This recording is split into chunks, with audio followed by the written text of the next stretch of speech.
morning. Very warm welcome on my YouTube channel Nikhil मिस्त्री science learn with fun.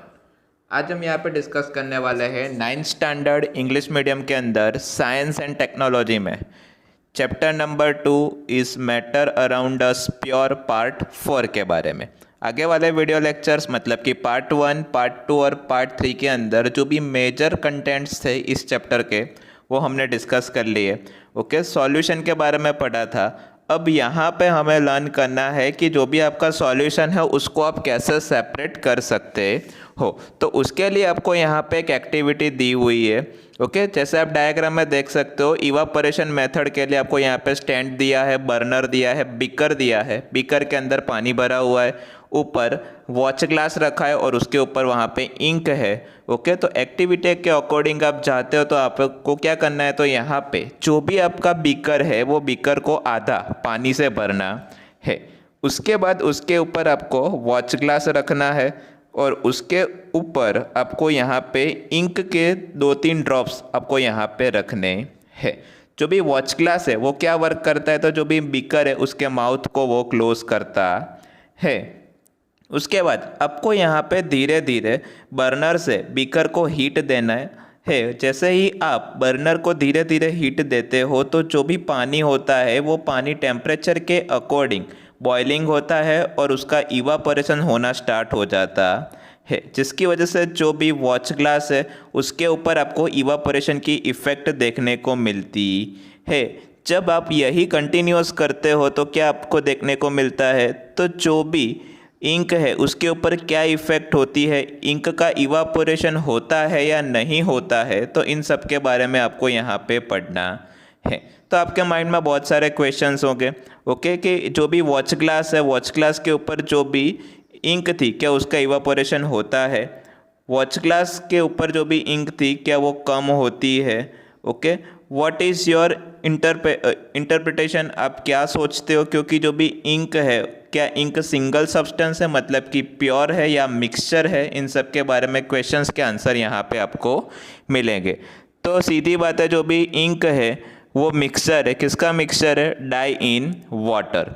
Okay, तो यहाँ पे जो भी इंक है उसके आप कंपोनेंट को आपको सेपरेट करना है, सॉल्वेंट में से सॉल्यूट वो सब बाहर निकालना है। ओके, और जो नॉन वॉलेटाइल सब्सटेंस होते हैं, सॉल्यूट होते हैं, उसको आप इवापोरेशन मेथड से बाहर निकाल सकते हो। तो यहाँ पे आपको आपके क्वेश्चंस के आंसर मिल गए होंगे।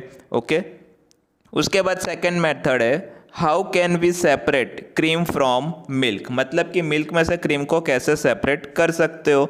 तो अभी के टाइम में जो भी आप मिल्क परचेस करते हो तो मिल्क फुल क्रीम के साथ आता है, जिसको आप टोनेड और डबल टोनेड वेराइटीज़ ऑफ मिल्क बोल सकते हो। ओके, पॉली पैकेट्स आता है जिसको आप टेट्रा पैक्स भी बोल सकते हो। तो यहाँ पे मिल्क की आपको वैरायटी मिलती है। ओके, और वो किसके अकॉर्डिंग होती है, तो उसके अंदर जो भी फैट्स के कंटेंट होते हैं, कितनी फैट्स है उसके ऊपर वो होती है। जैसे आप सबको पता है अमूल गोल्ड ताज़ा है, शक्ति है, टी स्पेशल है, काउ मिल्क है। ओके, और जो भी आलमंड है वो उसके फैट के अकॉर्डिंग सेपरेट किए जाते है। तो आपको यहाँ पे एक्टिविटी 2.5 के अंदर जो भी मिल्क है, ओके, मिल्क में से आपको जो भी क्रीम है उसको सेपरेट करना है। उसके लिए आपको फुल क्रीम मिल्क को टेस्ट ट्यूब के अंदर लेना है, सेंट्रीफ्यूगेशन मशीन्स के थ्रू 2 to 3 मिनट जितना यहाँ पे जो भी मशीन्स है उससे आपको इसको वर्क में रखना है। जो भी सेंट्रीफ्यूगेशन मशीन अगर अवेलेबल नहीं है स्कूल में तो आप ये एक्टिविटी घर पे भी कर सकते हो, कि जो भी आपके घर में जो भी जूस मिक्सचर्स होता है उसके अंदर,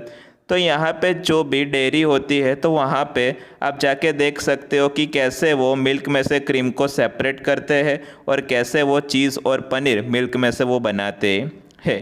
तो आपको यहाँ पे आंसर भी मिलेंगे। तो भाई आप देख सकते हो कि जो भी ऑब्जर्वेशन आप करते हो उसको आप क्या बोल सकते हो, क्रनिंग द मिल्क कैसे होता है। तो यहाँ पे आपको 2 explain how the separation of cream from milk take place. Okay, मतलब कि मिल्क में से जो भी क्रीम है वो कैसे सेपरेट होता है। आगे के लेक्चर्स के अंदर हमने सेंट्रीफ्यूगेशन मेथड के बारे में पढ़ा था। ओके, तो वहाँ पे यहीं पे वो चीज़ कंटिन्यू करेंगे। तो कुछ सिचुएशंस के अंदर ऐसा भी होता है कि जो भी सॉलिड पार्टिकल्स होते हैं वो लिक्विड के अंदर बहुत कम अमाउंट में होते हैं। ओके, मतलब कि और छोटी साइज़ के भी होते हैं कि जो क्या करते हैं फिल्टर पेपर में से ईजिली पास आउट हो जाते हैं। तो उस कंडीशंस के अंदर फिल्ट्रेशन टेक्निक यहाँ पे सेपरेशन के लिए यूज़फुल नहीं है, तो वहाँ पे हम सेंट्रीफिकेशन मेथड का यूज़ करेंगे। ये जो मेथड है ओके, जो क्या करती है, तो भाई यहाँ पे दो टाइप के सब्सटेंस आपको देखने को मिलते हैं, एक तो है लेस डेंसर और दूसरा है हायर डेंसर।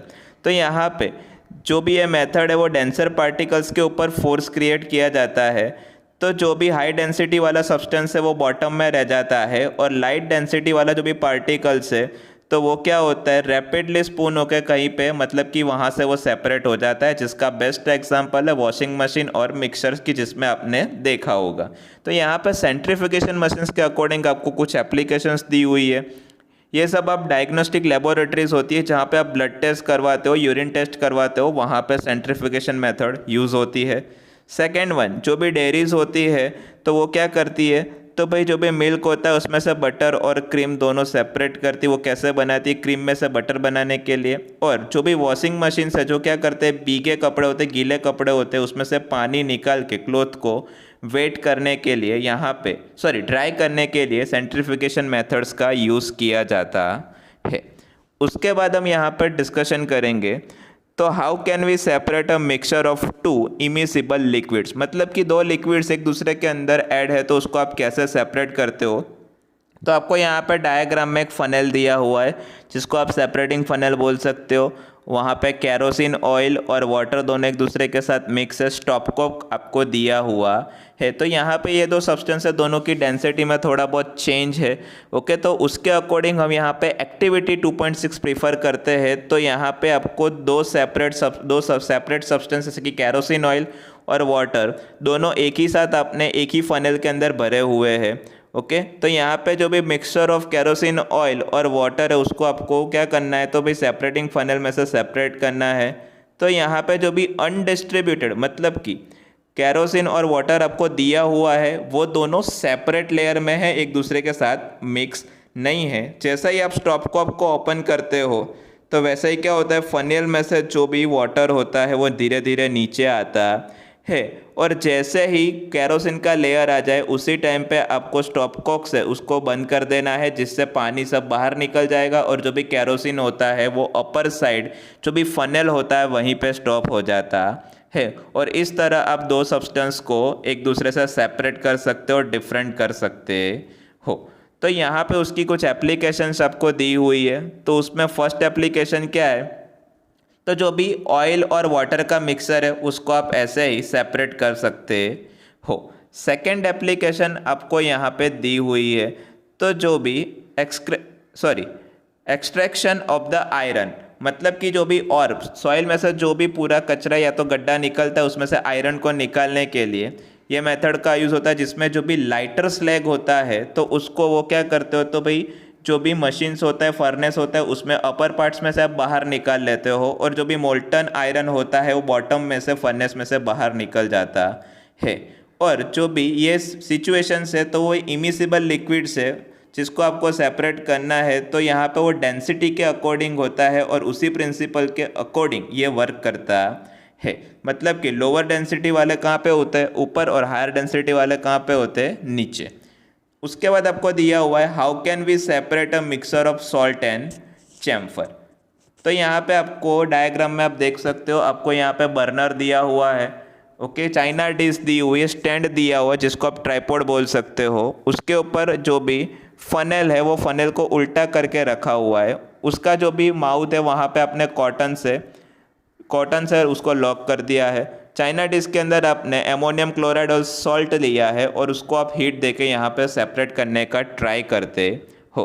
तो चैप्टर 1 के अंदर हमने पढ़ा था कि जो भी चैम्फर है, चैम्फर को अगर आप हीट देते हो तो डायरेक्टली सॉलिड में से गैसियस में कन्वर्ट होता है। तो यहाँ पे दो सब्सटेंस आपको दिए हुए, मिक्सर्स दिए हुए हैं, उसमें से जो भी कंपोनेंट है तो वो नॉन सब्लिमेट कंपोनेंट क्या होता है, चाइना डिश के अंदर एज यूजुअल रह जाता है, और जो भी सब्लिमेशन कंपोनेंट है उसका डायरेक्टली कन्वर्जन सॉलिड में से वेपर में हो जाता है। तो यहाँ पे जो भी चैम्फर है उसको आप हीट देते हो तो डायरेक्टली सॉलिड में से गैसेस में कन्वर्ट हो जाता है, और जो भी एमोनियम क्लोराइड है वो चाइना डिश में एज यूजुअल रह जाता है। तो ये मेथड है सब्लिमेशन और नॉन सब्लिमेशन के लिए। तो यहाँ पे एग्जांपल में एमोनियम क्लोराइड नेप्थेलिन और एंथ्रेसिन है वो नॉन सब्लिमेशन है, वो चाइना डिश के अंदर एज यूजुअल रह जाते हैं। तो फ्रेंड्स, जो भी हमारा वीडियो है वो वीडियो यहाँ पे ख़त्म हो रहा है। अगर आपको ये वीडियो पसंद आया है तो प्लीज़ वीडियो को लाइक कीजिए, वीडियो के ऊपर कमेंट कीजिए, वीडियो को मैक्सिमम अपने फ्रेंड्स के साथ शेयर कीजिए। अगर आपको कोई डाउट या तो क्वेरी है तो स्क्रीन के ऊपर जो भी व्हाट्सएप नंबर आपको दिख रहा है उसके ऊपर आप मेरे को कॉल करके या मैसेज करके पूछ सकते हो। ओके, और जिस किसी फ्रेंड्स को अभी पार्ट 1, 2 और 3 देखना बाकी है तो उसकी लिंक मैं डिस्क्रिप्शन बॉक्स में रख दूंगा, वहाँ पे जाके आप देख सकते हो। Thanks for watching, stay home, safe home, and thanks for supporting. Good bye.